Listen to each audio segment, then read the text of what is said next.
guys, it's Andrea Wilson here from Brickhouse Realty, and I have some friends with me. So you guys already know CG, but I'll let her formally introduce herself. Hey everybody, I am CG Newman, an agent here at Brickhouse Realty as well. And today we have an amazing guest here with us, more like a personal loan officer for us, but we'll let him introduce himself as well. Well, hello, I am Christopher Hardy. Christopher, I had to get it. We're formal today. I got fancy. Christopher. No, I'm Chris Hardy. I go by the handle Pre-Approval Chris. I work for Van Dyke Mortgage. Been a loan officer for about 7 years. Okay. Been a while, yeah. Process for 2, so 9 years in the game. Awesome. We've been working with Chris for some years now, or Christopher, for some years now. And one of the things that we wanted to talk about today in this video is a hot topic, and that is going to be the DSCR loans. So wanted to bring the expert to you guys to answer some of those questions that you guys have been asking us. So our first question is, what exactly is a DSCR loan? A DSCR loan is basically a loan for investors, okay? It's not something that you're gonna use to buy your primary home. It's exclusively for investment properties. It's for investment properties to purchase, but it's also for investment properties to pull cash out of as well. And basically what it is that obviously if you're self-employed, sometimes investors, they don't wanna use their personal credit, as in they don't wanna use their personal name. They want to use their company name. A DSCR loan will allow you to do that.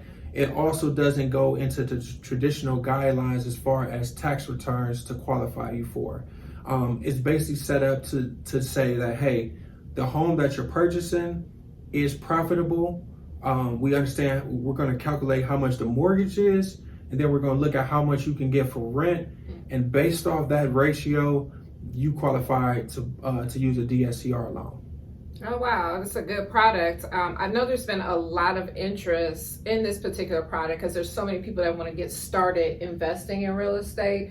So it's like people have questions, want to know, how can I get into it? Now, is there a restriction? Is this something only in Ohio, multiple states, or what areas? Good question. So for the most part, it's all over the 48. There are a few states that do have their own guidelines on what you can and can't do. But because I'm licensed in Ohio, Florida, Georgia, the states that I work with, no problem there. As far as Maryland and Virginia, the same thing. So yes, it is a state thing, but for the most part, most of the states you can do a DSCR loan without any restrictions. And like Andrea did say, it is more so for, I would say, I guess if you're an experienced investor, maybe you get away from that, but this is a nice product for the investor that's just kind of starting out and just trying to get their footing underneath them. The main thing about it is you do need a decent credit score, right? Mm-hmm. All right, but you can go down to, I do believe we can go down to 620. Okay, that's the lowest that we can go. Keep in mind, guys, again, this is non-traditional, so it doesn't follow FHA guidelines. It does not follow conventional. Similar to conventional as far as the appraisal, but it does not follow those two. It has its own rules. Mm-hmm.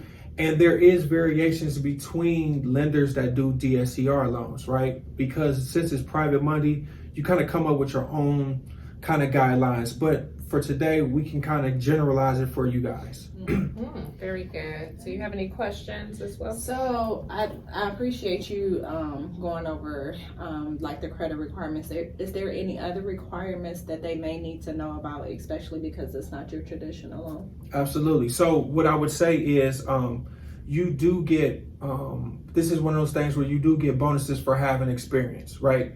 So a person with a decent credit score that has experience with investment properties, they get rewarded because that the LTV or how much they have to put down is normally 5 to 10% lower. So for instance, if you have good credit or you have experience with investment properties, you could probably get an LTV of maybe like 85%, 80%, right? So that's like 20% down, 15% down. More so you're gonna see 20. But let's just say this is your first time with an investment property, or the credit score is not so good, you're probably looking at putting down 30% to 35%, right? So you do get rewarded for having done this before and have experience in actually investing. Awesome, thanks for that. Yeah. Wow. Well, thank you for providing such great detail to us about this particular loan. If you are interested in learning more about this or applying for this loan, tell them again, what's your handle, social media? It's at pre-approval Chris all together. So pre-approval Chris. All right. Not Christopher. You can find them over on Instagram. Make sure that you're following me on Instagram at she's_a_brickhouse. And I am CG_brickhouse_realtor. All right, guys. Have a good day. Thanks for joining us.